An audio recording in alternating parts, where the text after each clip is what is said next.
Walang masasakit pa sa pagtataksil sa sariling tahanan. Habang nagpapakasasa si Trixie sa yaman at yakap ng kalaguyo, tahimik na lumuluha sa madilim na kusina ang inang nag-alay ng buhay para kay Tyrian. Basura ka, matanda, bulyaw ng huwad na nobya. Ngunit sa likod ng maitim na salamin, nakakakita na ang bulag. Oras na para maningil. Handa na ba silang harapin ang bagsik ng isang anak? Amoy malansa ka. Huwag mong ilalapit iyang mabahong tuyo sa asawa ko. Baka masukalang siya sa pagmumukha mo. Ang malupit na boses na yon ay parang patalim na humiwa sa malamig na hangin ng malawak na silid. Sa isang sulok, malayo sa marangyang hapagkainan, nakatayo ang isang matandang babae. Ang kanyang mga kamay na puno ng magagaspang na kalyo at malalalim na guhit ng nakalipas na hirap ay nanginginig habang maingat na hinihimay ang maliliit na tinik ng isdang tuyo. Ito ang nag-iisang pagkain na hiniling ng kanyang anak. Simula nang maaksidente ito, isang simpleng putahe na nagbabalik ng kanilang mga alaala noong panahong wala pa silang yaman kundi ang isa't isa.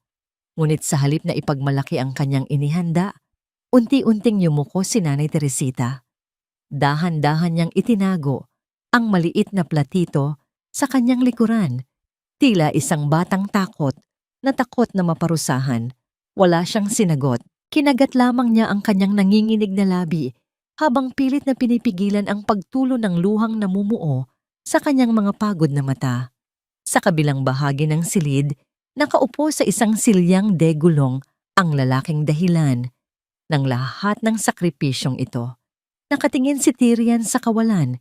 Ang kanyang mga mata ay nakakubli sa likod ng isang madilim na salamin. Subalit hindi siya bingi. At higit sa lahat, hindi na siya bulag sa katotohanan. Narinig ni Tyrian ang bawat mapang-aping salita na binitawan ng babaeng pinangakuan niya ng kasal. Bawat pantig ay tila mabigat na bato na ibinagsak sa kanyang dibdib. Ang kanyang lalamunan ay nanuyo at nag-iwan ng mapait na lasa. Sa ilalim ng makapal na kumot na nakapatong sa kanyang hita, ang kanyang mga kamay ay mahigpit na nakakuyom. Bumaon ang kanyang mga kuko sa sariling palad hanggang sa halos magdugo ang mga ito. Pinipigilan ang nag-aalab na galit na gustong kumawala at sumabog. Gusto niyang tumayo. Gusto niyang sigawan si Trixie at harangan ng kanyang sariling katawan ang kanyang ina. Ngunit pinigilan siya ng isang masakit na katotohanan. Ang mga kalaban ay nakapaligid sa kanya, nag-aabang ng kanyang pagkakamali. Kung ipapakita niyang nakakakita na siya, ngayong hawak pa nila ang mga pekeng dokumento ng kanyang kumpanya, mawawala ang lahat ng kanyang pinaghirapan at mas lalong manganganib ang buhay ni Nanay Teresita sa kamay ng mga halimaw.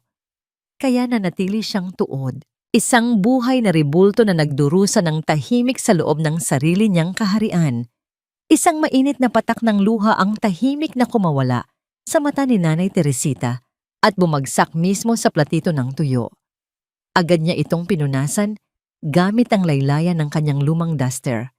Nag-aalalang baka makita iyon ng mapagmataas na nobya ng kanyang anak at gawin na naman itong dahilan ng pag-aaway. Huminga siya ng malalim at pilit na inayos ang kanyang tinig bago magsalita. Pasensya na, Trixie, mahinang wika ng matanda. Ang boses ay basag at puno ng pagpapakumbaba na dumurog sa kaluluwa ng kanyang anak. Ilalayo ko na lamang ito. Huwag mo na sana siyang guluhin. Kailangan pa ni Tyrian ng pahinga. Ang bawat pagbagsak ng matulis na sapatos ni Trixie sa makinis na sahig ay tila nagiiwan ng gasgas sa katahimikan habang naglalakad siya papalayo sa matanda. Huminto ang mga yabag nang makalapit siya sa silyang degulong ni Tyrian. Ang malamig na simoy ng ere ay biglang napalitan ng matapang na amoy ng mamahaling pabango ng babae. Isang malambot na kamay ang dumampi sa pisngi ni Tyrian. Kung dati ay nagbibigay ito ng init at sigla sa kanyang puso, ngayon ay nagdudulot ito ng matinding pandidiri na gumapang sa kanyang buong pagkatao. Mahal, Ang boses ni Trixie ay biglang nagbago, kasing tamis ng pulot, tila walang pait na ibinuga kanina lamang.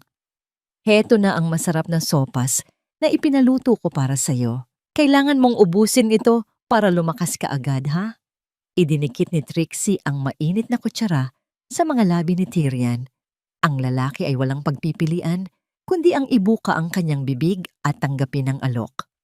Pumasok ang likido sa kanyang lalamunan, ngunit ang pakiramdam niya ay lumulunok siya ng mga basag na salamin.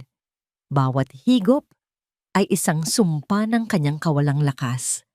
Bawat pagnguya ay isang pagtanggap sa mapait na laso ng pagkukunwari. Nilunok niya ang pagkain kasabay ng kanyang sariling dangal at pagdurusa. Habang sa di kalayuan, naririnig niya ang marahang paghugas ng pinggan ng inang itinapon na parang basura sa sarili nitong pamamahay. Sa likod ng madilim niyang salamin, isang tahimik at duguan na katanungan ang naiwan sa isipan ni Tyrion.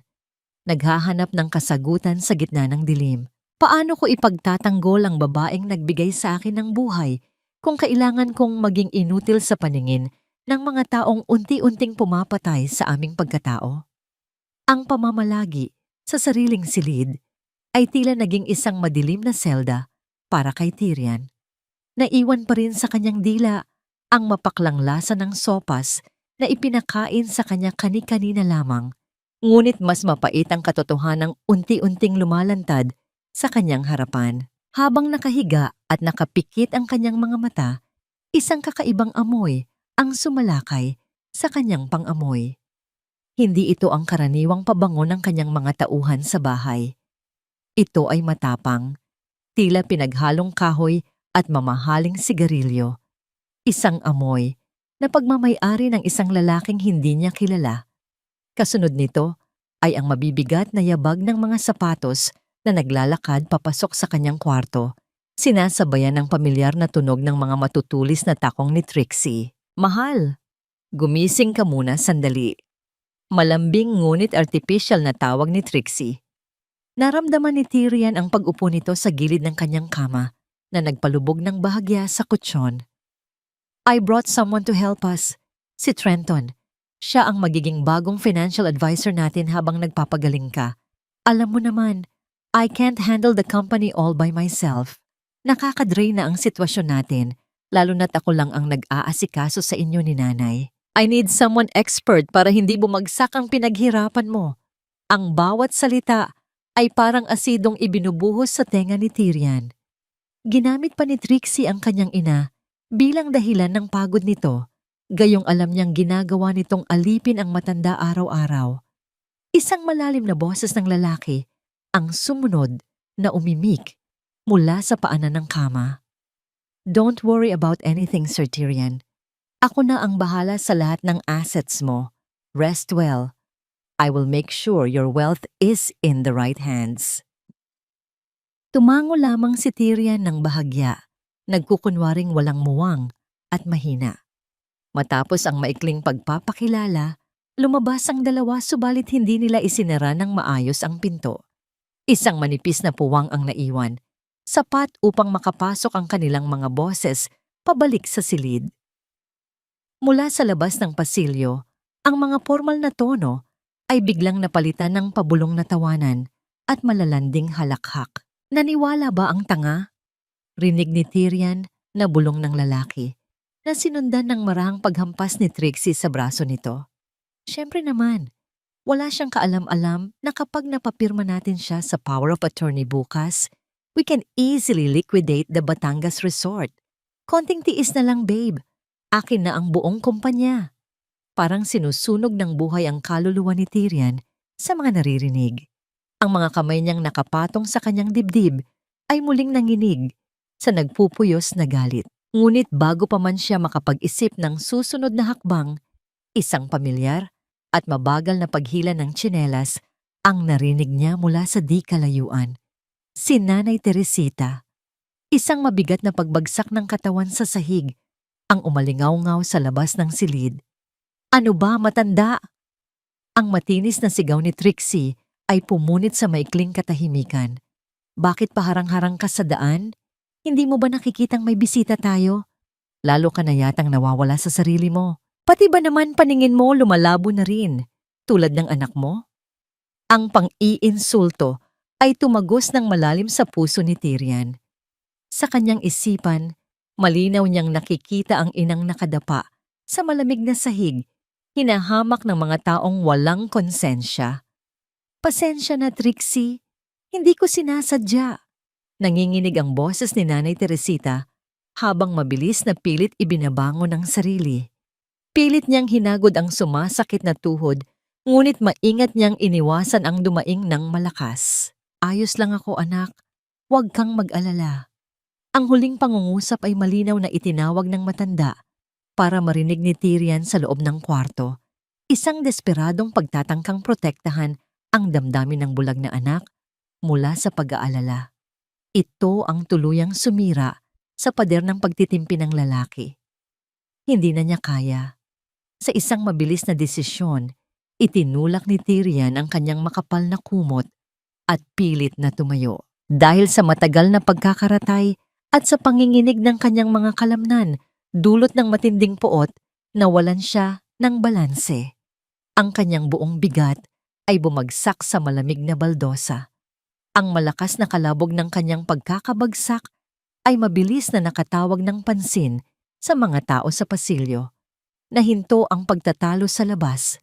Narinig niya ang nagmamadaling mga yabag na pabalik sa kanyang silid. Bago pa man siya makabangon upang harapin sila, isang magaspang at malakas na kamay ang walang awang kumapamilya sa kwelyo ng kanyang suot na damit. Marahas siyang hinila pa itaas mula sa sahig, dahilan upang mapasinghap siya sa sakit at pagkabigla. Ang amoy ng mamahaling sigarilyo at matapang na pabango ay muling sumabog sa kanyang mukha. Kawawa naman ang CEO natin, panunuyan ni Trenton habang nakalapit ng husto ang bibig sa tainga ni Tyrion. Hindi na nga makakita, hindi pa makatayo mag-isa. Sa pagitan ng malamig na hangin at sa paghingang pabuntong hininga ng isang anak na nawawalan ng kapangyarihan sa sariling tahanan, isang sumpa ang tahimik na inililiwal sa kanyang isipan. Kinabukasan, isang bagong muka ang dumating sa mansyon upang basagin ang matinding lamig at bigat ng hangin sa loob nito. Si Clara, isang physical therapist na may maamong muka at simpleng pananamit, ay maagang nag-ulat para sa kanyang unang araw ng trabaho. Paghakbang pa lamang niya sa bungad ng pintuan, sinalubong na siya ni Trixie nang nakataas ang kilay. Pinasadahan siya ng mapanghusgang tingin mula ulo hanggang paa. Ikaw ba ang ipinadala ng ahensya? Mataray na tanong ni Trixie habang nagmamalaking nakahalukip-kip. Siguraduhin mong aayusin mo ang trabaho mo. Hindi ako nagbabayad ng malaki para sa mga tatamad-tamad. Linisan mo muna siya bago mo simulan ng therapy, ha? I can't stand the mess. Huwag mong iasa sa akin ang mga ganyang dumi. Hindi na sumagot si Clara. Tumango lamang siya ng may paggalang at nagtuloy sa madilim na kwarto ng pasyente. Nakaupo si Tyrion sa kanyang silyang de gulong. Naninigas ang mga balikat at tila pasan ang bigat ng buong mundo sa likod ng kanyang madilim na salamin. Lumapit si Clara nang walang anumang mabigat na yabag. Naramdaman ni Tyrion ang isang pares ng malambot na kamay na dumampi sa kanyang mga balikat. Hindi ito katulad ng magaspang na paghila ni Trenton o ng malamig at artipisyal na haplos ni Trixie. Ang mga daliri ni Clara ay marahan ngunit may sapat na diin. Unti-unting hinahagod ang mga naninigas na ugat sa kanyang leeg at likuran. Isang nakakaginhawang init ang dahan-dahang gumapang sa namamanhid na katawan ni Tyrion. Sa kalagitnaan ng therapy, pumasok si Nanay Teresita na may dalang isang basong maligamgam na tubig para sa bisita. Pabulong at naiiyak siyang nagpasalamat kay Clara para sa pag-aalaga sa kanyang bulag na anak. Sa halip na kunin lamang ang tubig, ibinaba ni Clara ang baso sa maliit na mesa. Kinuha niya ang nanginginig, magaspang at amoy tuyong kamay ng matanda. Walang pag-aalinlangan, yumuko si Clara at inilapat ang kamay ni Nanay Teresita sa kanyang noo. isang taimtim at bukal sa pusong pagmamano. "Mano po, nanay. Ako po si Clara," malambing niyang bati. "Huwag po kayong mag-alala. Aalagaan ko po ng mabuti si Sir Tyrion." Bagaman hindi nakikita, malinaw na narinig ni Tyrion ang bawat salita at naramdaman ang katapatan sa boses ng dalaga. Ang kanyang pusong halos maging yelo sa galit at pighati ay tila tinapik ng isang mainit na sinag ng araw. Nang makalabas na ang kanyang ina upang bumalik sa malamig na kusina, ipinagpatuloy ni Clara ang pag-aayos sa posisyon ni Tyrion. Kumuha ito ng malinis na bimpo at marahang pinunasan ang malamig na pawis sa noo ng lalaki. Bahagyang lumapit ang mukha ni Clara at naamoy ni Tyrion ang pamilyar at nakakapanatag na samyo ng simpleng sabong panligo, isang halimuyak na walang bahid ng pagkukunwari o kalupitan. "Huwag po kayong susuko, sir," bulong ni Clara. Ang kanyang hininga ay malapit sa tainga ng binata. "May awa ang Diyos. Alam kong nakakapagod ang dilim, pero maniwala po kayo, may liwanag din na naghihintay para sa inyo." Ang mga salitang iyon ay tila isang angkla na nagpakalma sa rumaragasang bagyo sa isipan ni Tyrion. Subalit ang kapayapaang ito ay panandalian lamang. Nang matapos ang sesyon, kinuha ni Clara ang medical chart na nakapatong sa mesa malapit sa bintana. Kumunot ang kanyang noo habang maiging binabasa ang mga nakasulat na detalye. Ang listahan ng mga iniresetang gamot at ang resulta ng huling check-up ay tila hindi tumutugma sa tunay na kondisyon ng pasyenteng kaharap niya. May malaking kamalian sa mga dokumentong ito. Tila ba sadyang pinalitan upang unti-unting sirain ang sistema ng pasyente sa halip na pagalingin ito. Habang pilit na inuunawa ni Clara ang natuklasang lihim, nakatulog na pala si Nanay Teresita sa isang maliit na upuan sa gilid ng kama ni Tyrion dahil sa matinding pagod sa walang tigil na paglilinis ng bahay. Kumuha si Clara ng isang manipis na kumot at maingat itong inilatag sa ibabaw ng nanginginig na balikat ng matanda upang bigyan ito ng init. Subalit bago pa man niya maayos ang tupi ng kumot, bumukas ng malakas ang pinto. Pumasok si Trixie. Ang kanyang mga mata ay nanlisik nang makita ang eksena sa loob ng kwarto. Ang hawak niyang babasaging pitcher ng malamig na juice ay padarag niya nang ibinagsak sa sahig. Ang pagkadurog ng bubog ay matalim na humiwa sa tahimik at mapayapang silid, nagpakalat ng matamis na likido at matutulis na piraso ng salamin sa paligid. "Ano sa tingin mo ang ginagawa mo?" Nanggagalaiting sigaw ni Trixie. Ang boses ay umaalingaw-ngaw sa buong mansyon. "Sino ka para mag-asikaso sa basurang yan?" Sa pagbukang liwayway, isang himala ang tahimik na gumapang sa madilim na mundo ni Tyrion. Habang nakahiga at pinakikiramdaman ang bigat ng nakalipas na gabi, dahan-dahan niyang iminulat ang kanyang mga mata. Ang dating siksik na itim ay unti-unting napalitan ng malalabong hugis at anino. Kinurap-kurap niya ang kanyang paningin hanggang sa tuluyang luminaw ang mga kulay ng kanyang silid. Nakikita na niya ang maputlang liwanag ng araw na tumatagos sa awang ng kurtina. Bumilis ang tibok ng kanyang puso sa galak. Isang kagalakang matagal na niyang pinangungulilaan, ngunit agad itong napawi nang marinig niya ang pagbukas ng pinto. Mabilis niyang ibinalik ang blangkong ekspresyon sa kanyang mukha at inayos ang pagkakasuot ng kanyang madilim na salamin. Pumasok si Trixie. Wala itong bakas ng makeup, nakakunot ang noo, at ang bibig ay nakangiwi sa pandidiri. Malayong-malayo sa inosente at maamong imahe na lagi nitong ipinapakita sa lahat. "Gising ka na ba, mahal?" Malamig nitong tanong habang inilalapag ang isang basong tubig sa mesa.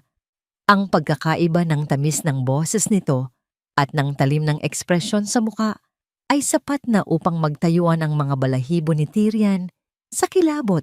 Nang lumabas si Trixie, ay naiwang bahagyang nakaawang ang pinto. Mula sa kanyang higaan, diretsong tanaw ni Tyrion ang pasilyo pababa sa madilim na bahagi ng kusina. Doon, isang eksena ang tuluyang nagpadugo sa kanyang kaluluwa. Nakita ng kanyang sariling mga mata Hindi na lamang narinig kung paano walang awang sinipa ni Trixie ang maliit na mangkok ng bahaw na kanin na hawak ni Nanay Teresita.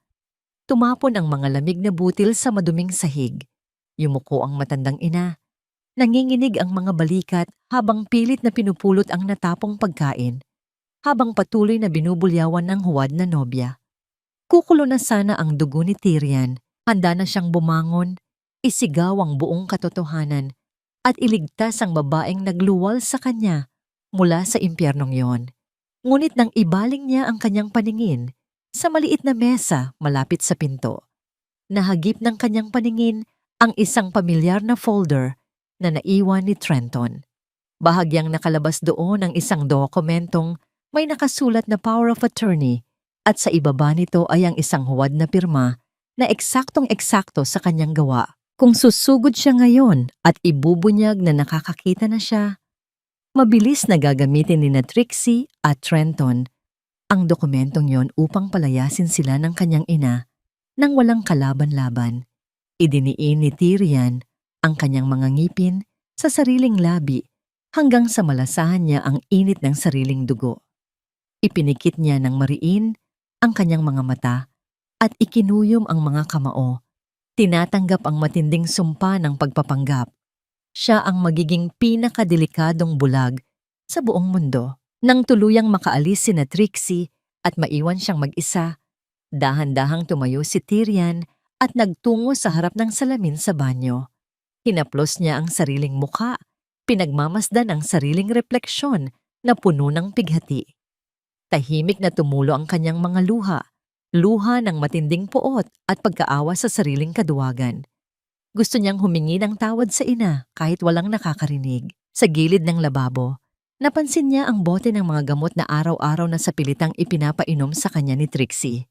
Kung hindi pampagaling ang mga ito, anong uri ng lason ang inihahanda ng mga halimaw upang tuluyan siyang patahimikin? Bumalik siya sa pag-upo sa silyang de gulong at muling nagsuot ng salamin nang marinig ang paparating na mga yabag. Si Clara ito, may dalang mga bagong tuwalya at mainit na tubig para sa kanyang therapy. Subalit sa pagmamadali ng dalaga, sumabit ang dulo ng sapatos nito sa makapal na gilid ng carpet. Nawalan ng balanse si Clara at mabilis na bumagsak paharap. Bago pa man sumadsad ang mukha ng dalaga sa matigas na sahig, automatikong naiunat ni Tyrian ang kanyang dalawang braso at nasalo ang baywang nito ng buong husay at katumpakan. Natigilan silang dalawa. Balot ng matinding gulat ang hangin sa pagitan nila. Ang mukha ni Clara ay ilang pulgada lamang mula sa dibdib ni Tyrian. Nang mag-angat ng tingin ang dalaga, nanlaki ang kanyang mga mata. Napansin niya ang diretsong pagtutok ng mga mata ni Tyrian sa kanya mula sa siwang ng bahagyang nakaangat na salamin. Isang pagtitig na hindi magagawa ng isang taong nasa dilim. "Sir," nanginginig na bulong ni Clara, halos hindi makahinga sa bigat ng natuklasan habang nananatili sa mga bisig ng lalaki. "Nakakakita po kayo." Bago pa man makasigaw si Clara mula sa matinding pagkagulat, mabilis siyang hinila ni Tyrian papunta sa pinakamadilim na sulok ng silid. Nagtago sila sa likod ng makapal at mahabang kurtina. Isang mainit, ngunit nanginginig na kamay ang mabilis na dumampi sa mga labi ng dalaga upang pigilan ang anumang tunog na maaaring makawala at magbukos sa kanila. Rinig na rinig ni Clara ang mabilis at mabigat na paghinga ng lalaking nasa kanyang harapan. Sa sobrang lapit nila sa isa't isa, amoy niya ang pamilyar na pabango nito na nahaluan ng malamig na pawis ng matinding kaba at pighati. "Parang awa mo na, Clara. Huwag kang maingay." Pabulong na pakiusap ni Tyrian. Ang kanyang boses ay basag at puno ng desperasyon na bumiyak sa puso ng dalaga. Dahan-dahan niyang inalis ang kanyang kamay mula sa bibig ni Clara. Subalit na natiling magkalapit ang kanilang mga mukha sa loob ng madilim na espasyo. Ibinuhos ni Tyrian ang lahat ng bigat na kanyang dinadala. Ikinuwento niya ang buong katotohanan. Ang panloloko ni Trixie, ang planong nakawin ng kumpanya gamit ang mga huwad na dokumento at higit sa lahat, ang walang awang pagtrato sa kanyang inang si Nanay Teresita. Habang nakikinig, hindi napigilan ni Clara ang pagtulo ng kanyang mga luha na tahimik na naglandas sa kanyang mga pisngi. Naalala niya ang kaawa-awang kalagayan ng matanda na nakita niyang nakatulog sa sahig dahil sa labis na pagod. Walang pag-aalinlangang tumango ang dalaga. Ipinangako niya sa sarili at kay Tyrian na magiging lihim siyang mga mata at tagapagtanggol nito sa loob ng mansyon. Kinaumagahan, tila walang anumang nangyari. Bumalik si Trixie sa kwarto, dala ang isang maliit na platito ng mga tableta na pilit niyang ipinapainom kay Tyrian bago magsimula ang physical therapy. Inumin mo na ito, mahal, para mabilis kang gumaling, nakangiting wika ng babae. Ang tono nito ay napakatamis, ngunit ang mga mata ay nanlalamig at walang bakas ng pag-aalala. Walang magawa si Tyrian kundi ibuka ang kanyang bibig at lunukin ang mapapait na gamot na lalong nagpapahina sa kanyang sistema. Habang pinagmamasdan ang mga kakaibang hugis at kulay ng tableta, isang tahimik na katanungan ang gumambala sa isipan ni Clara. Sino kaya sa loob ng ospital ang kasabwat ni Trixie na patuloy na nagbibigay at nagre-reseta ng mga pekeng gamot na ito? Imposibleng makuha ito ni Trixie nang walang tulong mula sa isang taong may kaalaman sa medisina. Nang tumalikod na si Trixie upang mag-ayos ng kanyang buhok at kolorete sa tapat ng salamin, pasimpleng lumapit si Clara sa silyang degulong. Marahan niyang inabot ang nakakuyom na kamay ng binata. Nang bumuka ang mga palad nito, tahimik na isiningit ni Clara ang isang maliit na matamis na candy, kasabay ng isang magaang pagpisil upang iparating na hindi siya nag-iisa. Isang simpleng kilos ng pag-aaruga, ngunit nagbigay ito ng malaking ginhawa upang mapawi ang pait sa lalamunan at sa puso ng lalaki. Pagsapit ng kalaliman ng gabi, nagkunwaring tulog na si Tyrian. Ang tanging liwanag sa silid ay nagmumula sa poste ng ilaw sa labas ng bintana. Dahan-dahang bumukas ang pinto at pumasok sina Trixie at Trenton. Dahil alam nilang bulag ang nakaratay na lalaki, hindi na sila nag-abala pang itago ang kanilang kalaswaan. Sa mismong paanan ng kama ni Tyrian, malayang nagyakapan at naghahalikan ang dalawa. "Next week," bulong ni Trenton habang hinahaplos ang mahabang buhok ni Trixie. "Ililipat na natin ang matanda sa isang special care facility. May kausap na akong doktor na magpapatunay na tuluyan na siyang nasisiraan ng bait at delikado na sa paligid. Pagkatapos niyan, wala na siyang kawala. Atin na ang lahat." Ang mga salitang iyon ay parang mga kinakalawang na punyal na unti-unting isinasaksak sa dibdib ni Tyrian. Sa ilalim ng makapal na kumot, ang kanyang mga kamay ay muling nag-anyong kamao. Bumaon ng mariin ang kanyang mga kuko sa sariling laman. Hinahayaang dumugo ang kanyang mga palad upang ibaling ang matinding galit na nagpupumilit sumabog. Kailangan niyang magtiis. Hindi pa ngayon ang tamang panahon. Subalit sa gitna ng maitim na balangkas ng dalawang taksil, isang hindi inaasahang pangyayari ang naganap. Isang maliwanag na ilaw ang biglang sumilay mula sa ilalim ng unan ni Tyrian. Ang kanyang lihim na reserbang telepono na ginagamit niya upang palihim na makipag-ugnayan sa kanyang abogado ay nagliwanag dahil sa isang papasok na mensahe. Natigil si Trenton sa paghalik. Kumunot ang noo ng lalaki at tinitigan ang kakaibang liwanag na tumatagos mula sa gilid ng una ng di umano'y mahimbing na natutulog na CEO. Unti-unting binitiwan ni Trenton ang baywang ni Trixie, dahan-dahan. Sa ilalim ng nakakabinging katahimikan ng gabi, humakbang ang lalaki palapit sa ulunan ni Tyrian upang tuklasin kung ano ang nagliliwanag sa dilim. Habang unti-unting lumalapit ang kamay ni Trenton sa unan ni Tyrian, tila huminto ang pag-ikot ng mundo sa loob ng silid. Ramdam ng nagpapanggap na bulag ang panginginig ng sariling kalamnan. Bago pa man mahawakan ng kalaguyo ang nagliliwanag na telepono, mabilis na iginalaw ni Tyrian ang kanyang braso, umaarteng binabangungot sa gitna ng matinding pagkakatulog. Nahulog ang makapal na unan sa malamig na sahig at bumulaga ang isang lumang music player na sadyang inihanda at pinalitan ni Clara bilang pain upang mailigtas ang tunay na komunikasyon ng binata. Inabot ito ni Trenton at isang mapanuyang na ngiti ang gumuhit sa labi nito. Inihagis niya ang maliit na aparato pabalik sa kama. Walang halagang sinambit ng lalaki na isa lamang palang lumang kagamitan ng isang inutil na CEO ang gumagambala sa kanila. Binaliwala nila ang pangyayari at tuluyang lumabas ng silid upang ituloy ang kanilang kahalayan.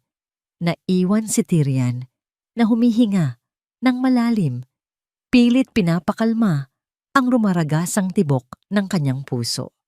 Kinaumagahan, iginiit ni Clara na kailangan ni Tyrian ng sikat ng araw at sariwang hangin sa labas ng mansyon upang mapabilis ang sirkulasyon ng kanyang dugo. Walang ganang pumayag si Trixie dahil abala ito sa pag-aayos ng kanyang mga mamahaling alahas.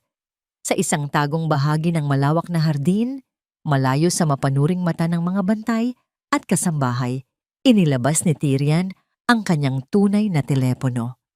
Habang palihim na nagmamasid si Clara sa paligid, mabilis na tinawagan ng lalaki ang kanyang pinagkakatiwalaang abogadong si Tiburcio. Pabulong niyang inutos na suriin ang lahat ng paglabas ng pondo ng kumpanya at ihanda ang mga legal na hakbang upang harangin ang anumang transaksyon na binabalak ng kanyang huwad na nobya. Kinaapunan ng araw ding iyon, isang formal na lalaking may dalang itim na bag ang dumating sa mansyon. Nagpakilalang isang doktor sa pag-iisip na ipinadala umano ng ospital upang suriin ang kalagayan ni Tyrian.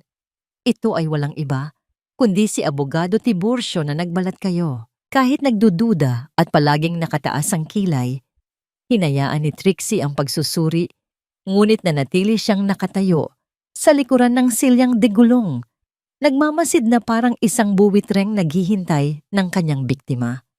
Gumamit sina Tyrian at Tiburcio ng mga tago at matatalinhagang salita na tila patungkol sa emosyonal na kalusugan at kapayapaan ng isip.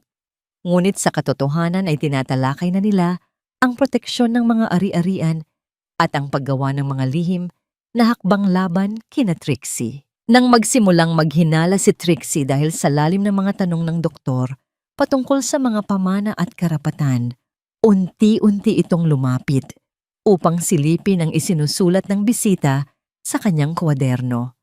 Bago pa man makalapit ng husto ang nobya at matuklasan ng mga legal na dokumentong nakakubli, pumasok si Nanay Teresita, bit-bit ang isang bandehado ng malamig na tubig at merienda para sa panauhin mo. Nang makita ng matanda ang namumuong tensyon at ang panganib na nagbabanta sa lihim ng kanyang anak, hindi siya nag-atubili. Sadyang pinatid ni Nanay Teresita ang sariling paa. Ang buong bandehado ay mabilis na bumagsak. Ibinubuhos ang lahat ng malamig na likido ng direkta sa mamahaling damit at sapatos ni Trixie. Nagwala sa galit ang babae. Nagpaulan siya ng masasalitang pang-iinsulto sa nanginginig na ina. Pilit itong pinapalayas sa kanyang paningin at tinatawag na pabigat sa buhay. Yumuko lamang si Nanay Teresita, humihingi ng tawad ng paulit-ulit, ngunit may isang mabilis at makahulugang tingin na ipinukol niya sa kanyang anak. Isang tahimik na mensaheng nagsasabing magiging ayos din ang lahat at handa siyang gawin ang anumang bagay para protektahan ito. Napakuyom si Tyrian, pinipigilan ang sariling sumigaw. Ipinagbawal agad ni Trixie ang mga bisita at ikinulong si Tyrian sa kanyang madilim na silid. Tinapos ang pekeng sesyon ng panggagamot. Nang hapong yon, isang lihim na mensahe ang nakarating sa telepono ni Trixie mula sa isang hindi kilalang numero sa loob ng bangko. May nagbigay ng babala na may isang taong palihim na nag-iimbestiga sa mga account ng kumpanya. Kumulo ang dugo ng babae sa kaba at galit. Pilit na iniisip kung sino ang traidor sa kanyang mga tauhan. Pagsapit ng kalaliman ng gabi, muling bumukas ang pinto ng silid ni Tyrion. Sa gitna ng kadiliman at katahimikan, umalingaw-ngaw ang pamilyar at mabigat na paghakbang ni Trixie. Nakatayo siya sa paanan ng kama. Ang malamig na liwanag ng buwan na tumatagos mula sa bintana ay direktang tumama sa isang matulis na karayom ng iniksyon na mahigpit niyang hawak. Oras na para patulugin kita ng mas mahaba. Mahal. Mariing bulong ng babae, isang pangakong nagdadala ng matinding panganib at posibleng kamatayan. Naramdaman ni Tyrion ang malamig na dulo ng karayom na bumaon sa kanyang balat. Isang hapdi na tila hudyat ng kamatayan. Subalit sa gitna ng kanyang takot, nanatili ang kanyang tiwala kay Clara. Alam niyang bago pa man dumating ang gabing iyon, nagawa na ng dalaga na palitan ang laso ni Trixie ng simpleng tubig na dumaan sa esterilisasyon. Pinilit ni Tyrion na panatilihing pikit ang kanyang mga mata at dahan-dahang pinaluwag ang kanyang paghinga. Nagkukunwaring unti-unting nilalamon ng antok hanggang sa tuluyan siyang mawalan ng malay sa paningin ng kanyang nobya. Narinig niya ang mahinang paghalakhak ni Trixie bago ito tuluyang lumabas ng silid. Ang tunog ng pagsasara ng pinto ay tila isang mabigat na pasanin na naalis sa kanyang dibdib. Kinaumagahan, maagang umalis si Trixie upang makipagkita kay Trenton para sa kanilang huling paghahanda sa paglipat ng mga ari-arian. Nang masiguro ni Clara na ligtas na ang paligid, mabilis siyang pumasok sa silid ni Tyrion. Bitbit niya ang isang maliit na palanggana ng maligamgam na tubig at malinis na bimpo. Nakita niya ang pamumula at bahagyang pamamaga sa braso ni Tyrion kung saan tumama ang iniksyon kagabi. "Sir, pasensya na po. Nasaktan po ba kayo?" Mahinang tanong ni Clara habang marahang dinadampian ng mainit na tela ang namumulang balat ng lalaki. Hindi sumagot si Tyrion. Sa halip, dahan-dahan niyang iminulat ang kanyang mga mata at tinitigan ang mukha ng dalagang tanging naging kakampi niya sa gitna ng unos. Isang biglaang bugso ng emosyon ang humaplos sa kanyang puso. Inabot niya ang kamay ni Clara. Pinigilan ito sa ginagawa at marahang hinila ang palad nito patungo sa kanyang mukha. Ipinatong ni Tyrion ang kanyang noo sa likod ng kamay ni Clara. Tila isang pagod na mandirigmang sumusuko sa tanging kanlungan na kanyang natagpuan. "Clara, pagod na ako." Pabulong na pag-amin ni Tyrion. Ang boses ay puno ng pighati at pangungulila. "Pagod na akong makakita ng kasamaan sa paligid ko habang kailangan kong magkunwaring bulag. Natatakot ako. Natatakot ako na baka sa isang iglap, mawala sa akin si nanay bago ko pa siya mailigtas." Ramdam ni Clara ang init ng balat ni Tyrion at ang mabilis na tibok ng pulso nito sa kanyang mga daliri. Hinayaan niya ang lalaki na manatili sa ganoong posisyon. "Huwag po kayong mag-alala, sir. Nandito po ako. I promise, hindi ko kayo iiwan. Hindi ko hahayaang saktan nila kayo ni Nanay Teresita." Sa loob ng maikling sandali, ang mundo sa labas ng silid na puno ng kasakiman at dumi ay tila naglaho. May isang kakaibang kapayapaan ang bumalot sa kanila. Ipinikit ni Tyrion ang kanyang mga mata, hindi upang magtago, kundi upang isaulo ang bawat detalye ng sandaling iyon. Nilanghap niya ang mahinang samyo ng bulaklak ng jasmine na nagmumula sa buhok ni Clara. Isang amoy na naging simbolo para sa kanya ng pag-asa at kaligtasan sa gitna ng baho ng tuyo at pagkabulok ng budhi ng kanyang mga kaaway. Ito ang kanyang golden moment, ang kaisa-isang alaala na nais niyang bitbitin kapag natapos na ang lahat ng pagdurusa. Habang nagpapatuloy ang kanilang pag-uusap, pumasok si Nanay Teresita upang silipin ang anak. Nakita ni Tyrion ang isang lumang susi na rinitas at kinakalawang na nakasabit sa leeg ng kanyang ina, nakatago sa ilalim ng suot nitong duster. Ito ang susing hindi kailanman inalis ng matanda. Simula pa noong bata, si Tyrion, isang misteryong tila may kinalaman sa tanging pag-aaring hindi nakuha ng mga Valderrama mula sa kanilang kahirapan. Ano nga ba ang binubuksan ng susing iyon na tila mas mahalaga pa sa buhay ng kanyang ina? Subalit ang katahimikan ay biglang binasag ng tunog ng mabilis na paghinto ng sasakyan sa labas ng mansyon. Mas maaga ang pagbabalik ni Trixie kaysa sa inaasahan. Bago pa man makalayo si Clara o maibalik ni Tyrian ang kanyang madilim na salamin, bumukas ang pinto ng silid. Nanigas ang dugo ni Tyrian nang makita ang anyo ni Trixie na nakatayo sa pintuan. Ang mukha nito ay hindi na nagpapakita ng pagkukunwari, kundi isang matalim at nakakatakot na ngiti. Ang kanyang mga mata ay nakatitig ng diretso sa kamay ni Tyrian na kasalukuyang humahaplos sa buhok ni Clara.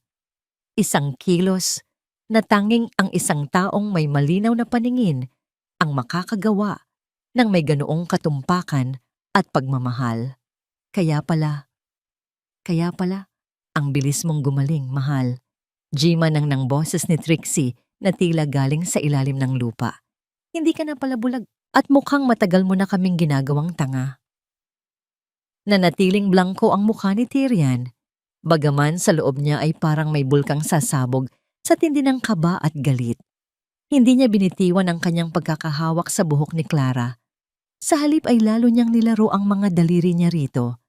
Tila isang paslit na naghahanap ng kung anong bagay sa dilim. Sino yan? Trixie? Ikaw ba yan? Paos na tanong ni Tyrian. Ang kanyang mga mata ay nanatiling nakatitig sa kawalan, hindi direktang nakatingin sa kanyang nobya. May naamoy akong mabangong bulaklak. Akala ko ay ikaw ang narito sa harap ko. Gusto ko lang maramdaman ang buhok mo, mahal. Sandaling natigilan si Trixie. Tinitigan niyang maigi ang mga mata ni Tyrian, naghahanap ng kahit anong senyales ng paggalaw ng balintataw. Masyadong eksakto ang pagkakahawak mo, Tyrian. Hindi ako naniniwala. Isang mapait na ngiti ang gumuhit sa labi ng babae. Kung talagang bulag ka, patutunayan mo sa akin ngayon din. Kinaladkad ni Trixie si Nanay Teresita mula sa labas ng pinto. Ang matanda ay nanginginig at tila hindi makatingin sa anak. Dinala sila ni Trixie sa likurang bahagi ng mansyon sa madilim at madulas na kusina na ginagamit lamang ng mga katulong, ang tinatawag nilang dirty kitchen. Pinanood ni Tyrian mula sa kanyang silyang degulong ang lahat. Ang kanyang puso ay dinudurog ng bawat hakbang ng kanyang ina na pilit itinatago ang sakit ng kanyang mga tuhod.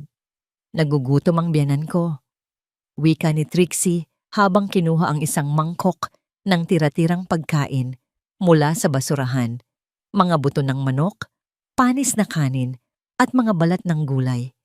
Ibinagsak niya ito sa maduming sahig malapit sa paanan ng matanda. Kainin mo yan, Nanay Teresita. Huwag kang mag-alala. Hindi naman makikita ni Tyrian na pinapakain kita ng basura, di ba? Napasinghap si Clara at akmang lalapit upang pigilan ang kalupitan, ngunit mabilis siyang hinarang ng mga tauhan ni Trenton na kanina pa pala nag-aabang sa labas. Huwag, Trixie. Parang awa mo na. Pakiusap ni Nanay Teresita. Ang boses ay halos pabulong na sa takot. Kainin mo yan. Kung hindi, ngayon din ay ipapakaladkad ko kayong dalawa ng anak mo palabas ng bahay na ito nang walang kahit isang kusing, sigaw ni Trixie.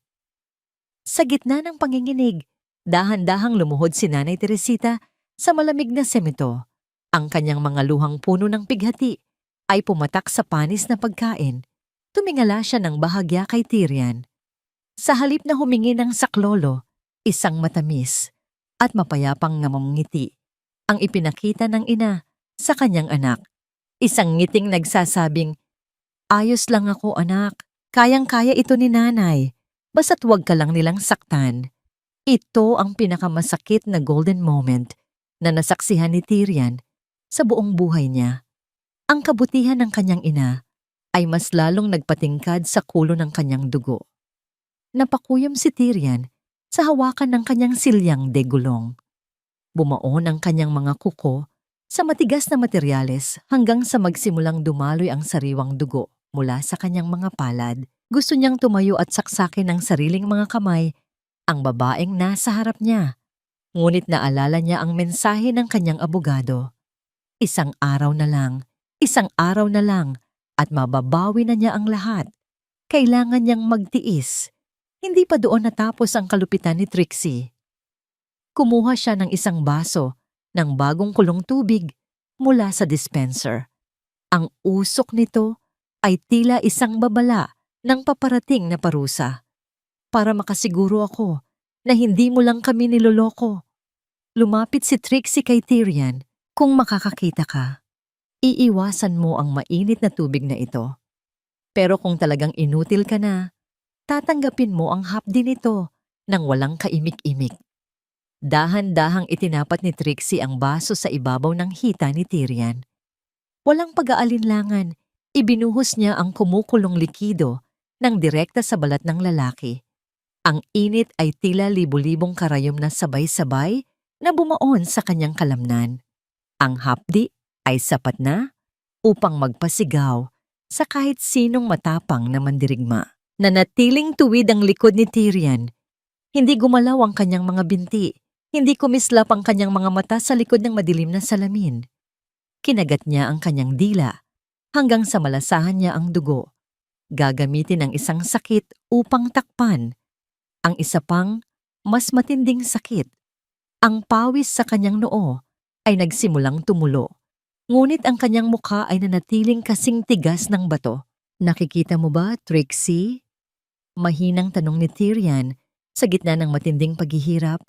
Ang boses ay nananatiling mahinahon, ngunit puno ng nakatagong panganib. Wala akong nararamdaman. Wala rin akong nakikita. Masaya ka na ba?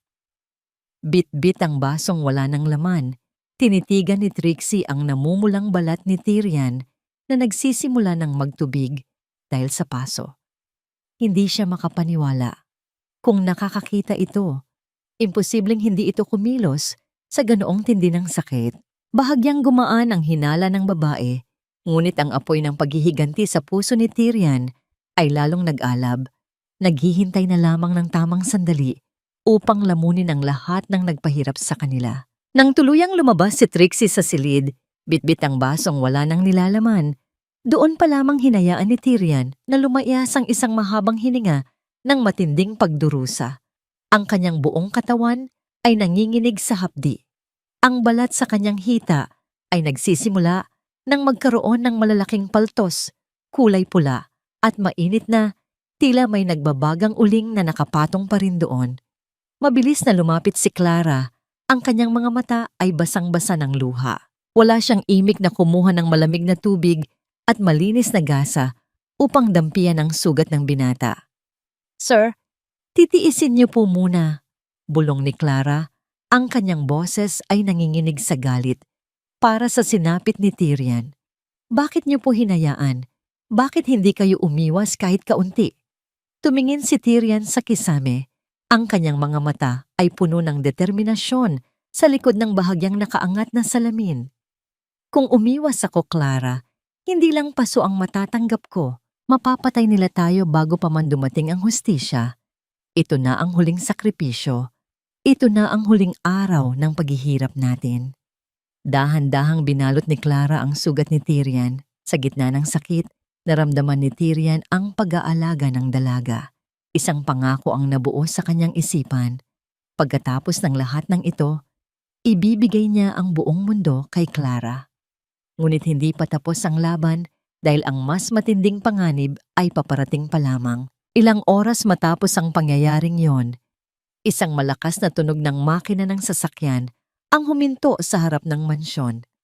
Sinundan ng marahas na pagbukas ng pinto. Isang puting ambulansya ang naghihintay sa labas. Pumasok si Trixie kasama si Trenton.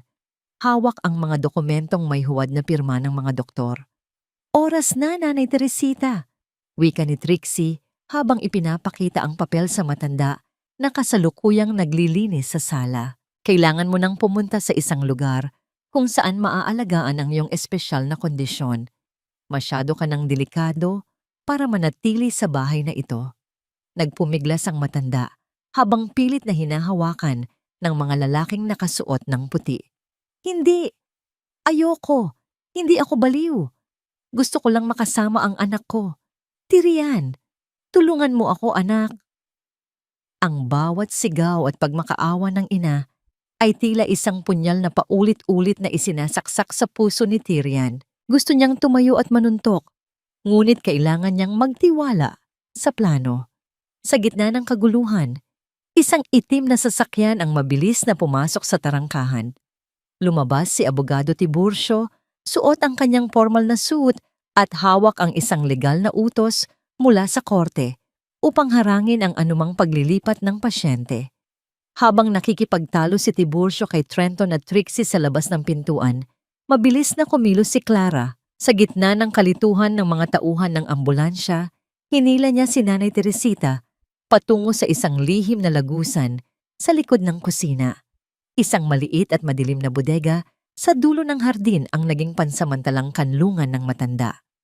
Nanay, dito lang po kayo, bulong ni Clara habang niyayakap ang nanginginig na ina. Huwag po kayong gagawa ng anumang ingay. Pangako po, ililigtas kayo ni Tyrian. Isang matinding pasasalamat ang nakita ni Clara sa mga mata ng matanda. Isang ugnayang higit pa sa dugo. Nang mapagtanto ni Trixie na hindi na siya pinakikinggan ng mga tauhan ng ambulansya dahil sa takot sa legal na banta ng abogado, mabilis siyang bumalik sa loob ng mansyon upang makuha si Nanay Teresita. Ngunit laking gulat niya nang makitang wala na ang matanda sa kinaroroonan nito. Nagwala ang babae sa loob ng sala. Itinumba ang mga mamahaling florera hanggang sa mabasag ang mga ito sa sahig. Mabilis siyang pumasok sa silid ni Tyrian kung saan ang lalaki ay nananatiling nakaupo sa kanyang silyang de gulong. Tila walang malay sa kaguluhang nangyayari. Ang kanyang hininga ay malalim at puno ng galit. Nasaan ang matanda? Sigaw ni Trixie habang humihingal sa puot. Alam kong may kinalaman ka rito. Nasaan siya? Mula sa kanyang likuran, inilabas ni Trixie ang isang maliit na baril na kulay itim. Ikinasa niya ang armas at ang tunog ng bakal na nagkiskisan ay pumuno sa nakakabinging katahimikan ng silid. Itinutok niya ang dulo ng baril nang direkta sa noo ni Tyrian. Ang kamay ng babae ay nanginginig, hindi dahil sa takot, kundi dahil sa labis na pagkabaliw sa kayamanan. Sabihin mo sa akin kung nasaan ang ina mo o dito na magtatapos ang buhay mo. Ang dulo ng malamig na bakal ay mariing nakadiin sa gitna ng noo ni Tyrian. Nararamdaman niya ang panginginig ng kamay ni Trixie, ang mabilis at mabuhay na paghinga ng babaeng tuluyan nang nilamon ng kasakiman. Sa likod ng kanyang madilim na salamin, nanatiling kalmado ang mga mata ni Tyrian, bagaman ang kanyang puso ay sumisigaw sa tindi ng puot. Trixie, ano ang hawak mo? Mahinang tanong ni Tyrian. Ang kanyang boses ay puno ng pagkukunwari at takot. Bakit may malamig na bagay sa noo ko? Nasaan si nanay? Bakit mo ako tinatakot ng ganito? Huwag ka nang magmaang-maangan, sigaw ni Trixie habang ang kanyang hintuturo ay dahan-dahang humihigpit sa gatilyo. Alam kong itinago niyo ang matandang iyon. Kapag hindi mo sinabi sa akin kung nasaan siya, hindi ko nahihintay ng pirma mo. Tatapusin ko na ang buhay mo ngayon din.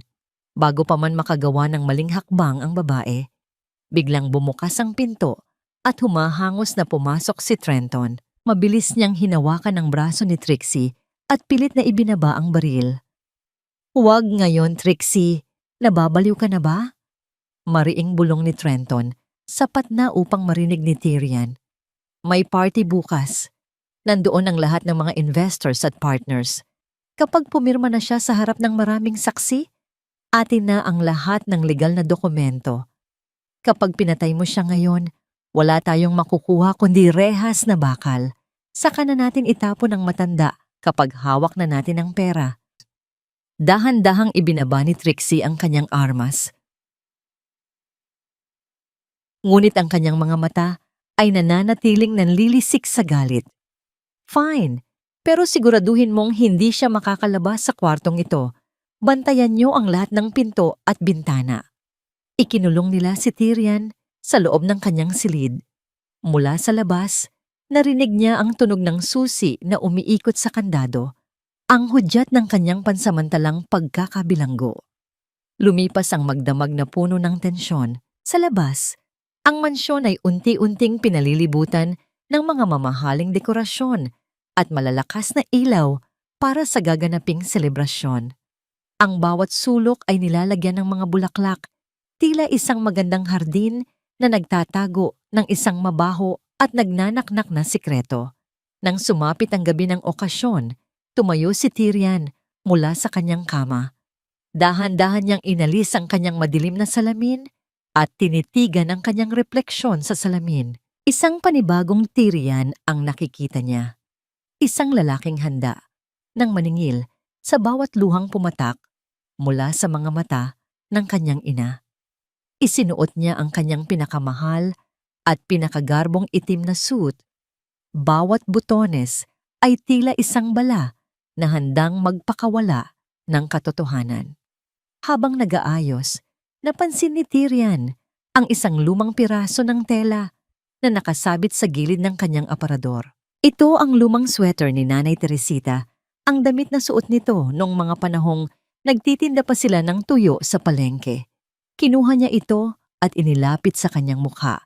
Nilanghap niya ang pamilyar na amoy ng pawis, usok at tuyo, ang amoy ng tunay na pagmamahal at sakripisyo.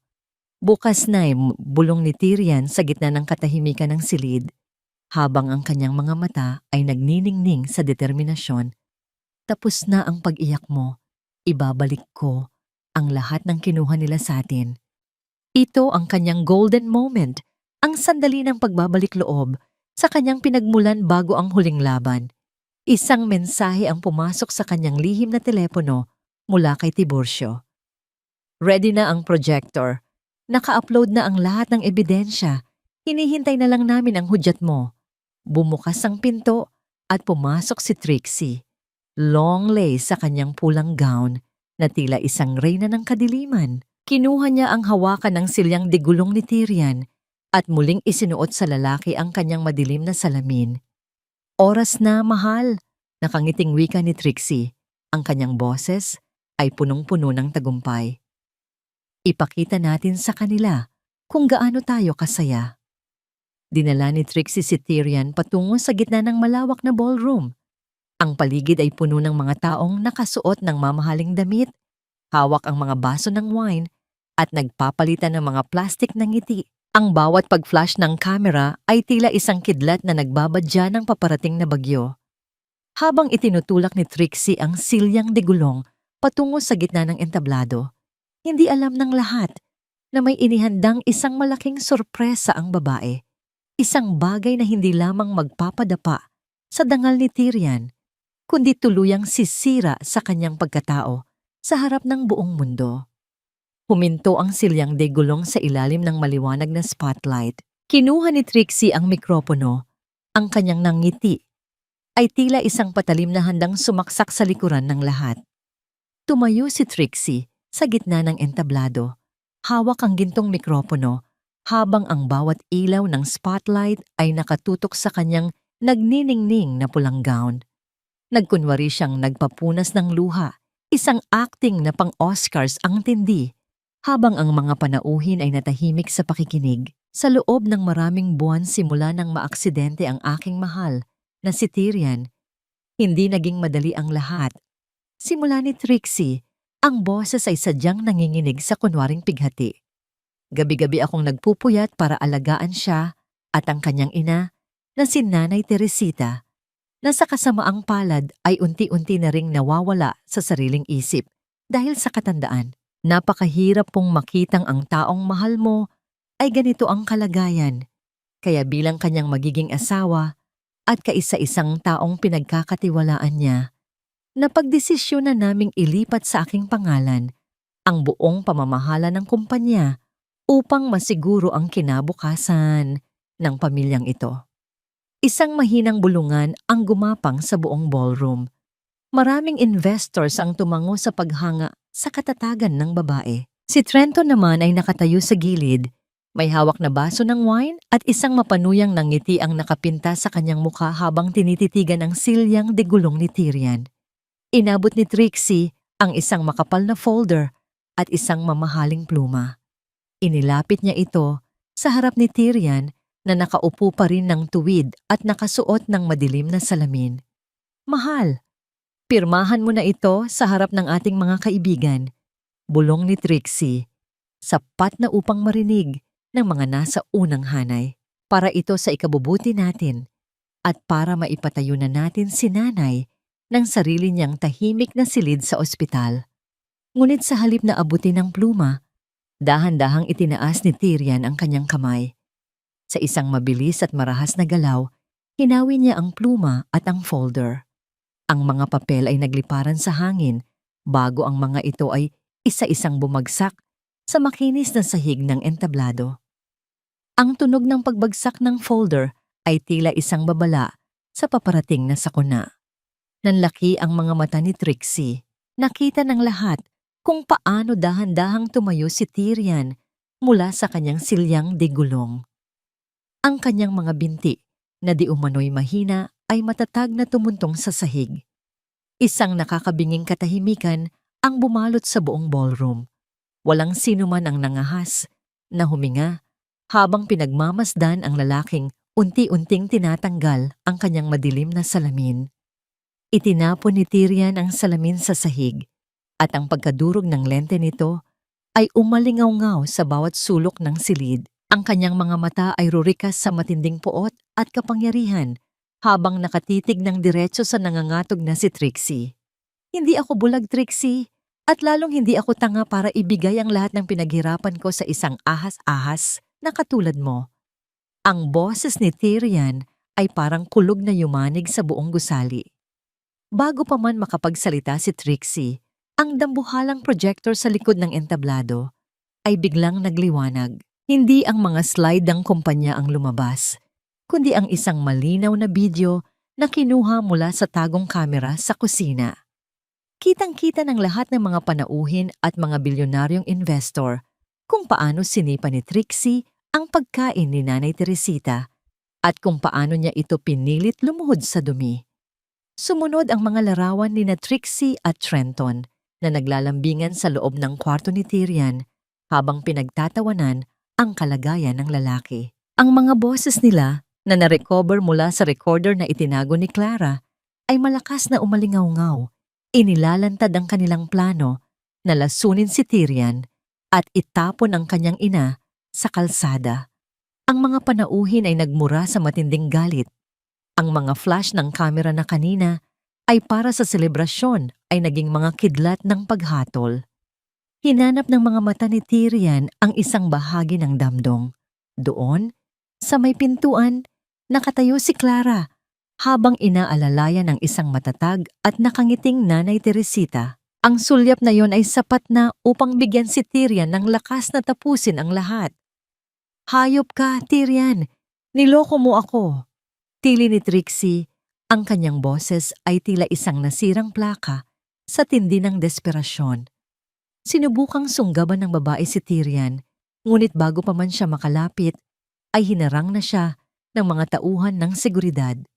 Napaupo si Trixie sa gitna ng entablado. Ang kanyang pulang gown ay nakakalat sa sahig tila isang lawa ng dugo sa gitna ng kanyang pagkatalo.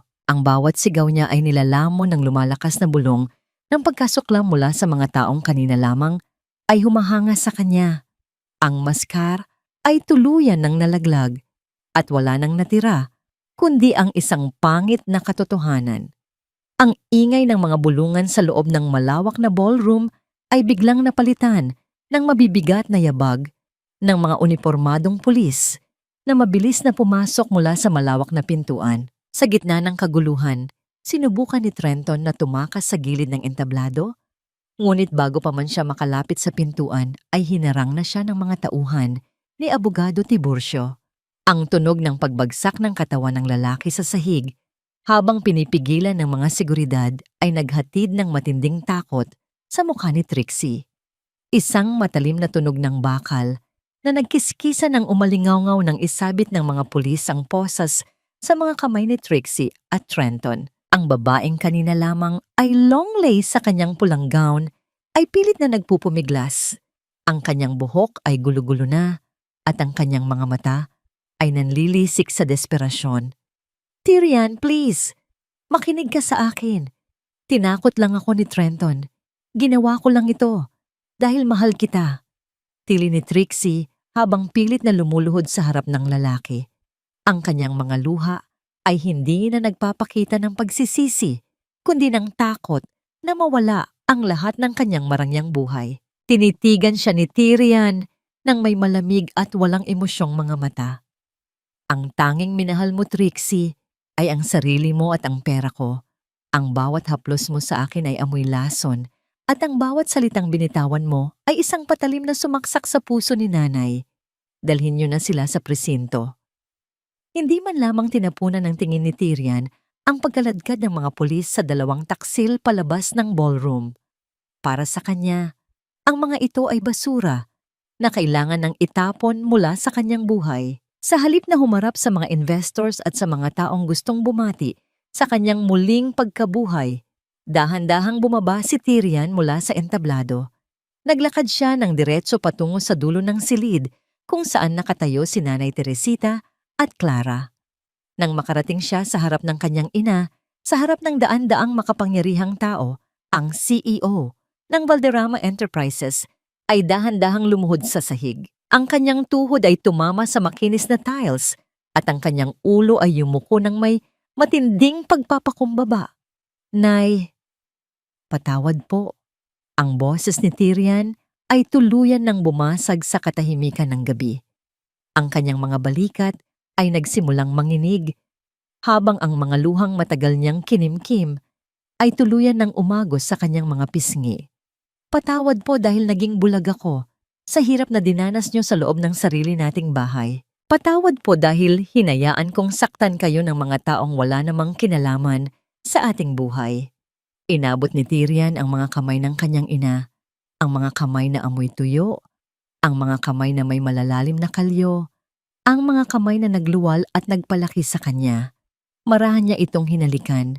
Dinidilig ng kanyang mga luha ang bawat guhit ng hirap sa palad ng matanda. Dahan-dahang hinaplos ni Nanay Teresita ang buhok ng kanyang anak. Isang matamis at mapayapang ngiti ang gumuhit sa kanyang mga labi. Ang uri ng ngiti na tanging isang ina lamang ang kayang ibigay sa kabila ng lahat ng sakit. Tahan na, anak. Tapos na ang lahat. Mahinang wika ni Nanay Teresita. Ang boses ay puno ng pagpapatawad na tila isang haplos ng hangin sa nasugatang kaluluwa ni Tyrian. Nandito na ang nanay. Hindi ka na muling mag-iisa sa dilim. Isang matinding bugso ng emosyon ang bumalot sa buong silid. Maraming mga panauhin ang hindi napigilang kumuha ng kanilang mga panyo upang punasan ang kanilang sariling mga luha. Nakita nila ang tunay na kahulugan ng tagumpay, hindi sa laki ng kumpanya, kundi sa lalim ng pagmamahal sa pamilya. Habang nananatiling nakayakap ang ina sa anak, dahan-dahang lumayo si Clara upang bigyan sila ng puwang. Ramdam ng dalaga ang saya at ginhawa, ngunit tila iniisip niyang tapos na ang kanyang tungkulin. Subalit bago pa man siya tuluyang makalayo, naramdaman niya ang isang matatag na kamay na humawak sa kanyang braso. Lumingon si Clara at nakita ang namumugto, ngunit nagniningning na mga mata ni Tyrian. Hinila siya ng lalaki papalapit at isinama sa kanilang yakap. Isang tahimik na pasasalamat ang ipinarating ni Tyrian sa pamamagitan ng isang matagal na pagtitig. Isang pagtitig na nagsasabing si Clara ang naging anghel na nagligtas sa kanilang dalawa ni Nanay Teresita mula sa kamatayan ng kaluluwa. Ang bawat flash ng kamera sa gabing iyon ay hindi na para sa iskandalo, kundi para sa isang pamilyang muling nabuo sa gitna ng unos. Ang hustisya ng tuyo at ang kapangyarihan ng pag-ibig ay tuluyan ng nagtagumpay laban sa dilim ng kasakiman. 6 na buwan ang mabilis na lumipas mula nang yanigin ng katotohanan ang mga pader ng mansyon ng mga Valderrama. Ngunit ang umagang ito ay kakaiba. Hindi na ang mabigat at mapanakal na katahimikan ang namamayani, kundi ang masayang awit ng mga ibon sa labas ng bintana at ang masarap na samyo ng bagong timplang barako na humahalubilo sa amoy ng pritong tuyo mula sa kusina. Sa loob ng isang selda sa presinto, malayo sa marangyang buhay na kanyang kinamkam, nakaupo si Trixie sa isang matigas na semento. Wala na ang kanyang pulang gown at mga mamahaling alahas. Ang kanyang mga mata, na dati ay puno ng pagmamataas, ay nakatitig na lamang sa bitak-bitak na pader habang hinihintay ang pinal na hatol ng korte para sa kasong estafa at seryosong pagmamaltrato sa matanda. Kasama si Trenton, kailangan nilang pagbayaran ang bawat sentimo at bawat luhang ninakaw nila sa pamilyang nagbukas sa kanila ng pinto. Ito ang batas ng karma na walang sinasanto. Sa bagong itinayong Teresita's Garden, isang komunidad para sa mga lolo at lola na walang matuluyan, abala si Tyrian sa pag-aayos ng mga bulaklak. Hindi na siya nakaupo sa silyang de gulong. Ang kanyang mga hakbang ay matatag at puno ng layunin. Nang matapos ang kanyang gawain, pumasok siya sa loob ng bahay at dumiretso sa kusina. Nakita niya ang kanyang ina na masayang nakikipagkwentuhan sa ilang mga kasambahay habang naghahanda ng almusal. Dahan-dahang lumapit si Tyrian at niyakap ang kanyang ina mula sa likuran.